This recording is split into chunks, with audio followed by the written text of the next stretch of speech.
Mga Aklanon, nakilahok sa first Enchanting Balete Chess Tournament 2023.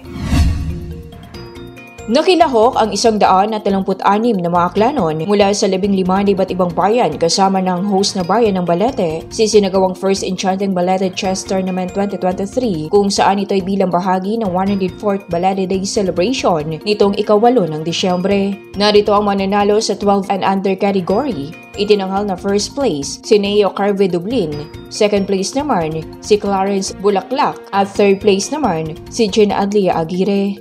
Habang sa 18 and under category naman, itinanghal na first place si Darwin Torquator. Sa open category naman ay kinilala bilang first place si John Francis Mirano. Samantala sa special awards naman, kinilala bilang top female si Leia Ketoriano, top senior si Abimar Isaran, top college si Archel Lauren Capital at top Balitino naman si Jonel Villaran at youngest participants naman si Mike Nelly Nalangan na 6 na taong gulang. Naging posible ang naturang aktibidad dahil sa pakikipagtulungan ng mga empleyado ng LGU Balete na inorganisan ni Mr. Roy Perez at Don Benito kasama ang opisina ng Budget at Tourism Office at SK Poblacion. Ang buong suporta ng mga municipal officials ng Balete ni Mayor Dexter Calizo, Vice Mayor Patrick Lachica na naging presente din sa naturang tournament.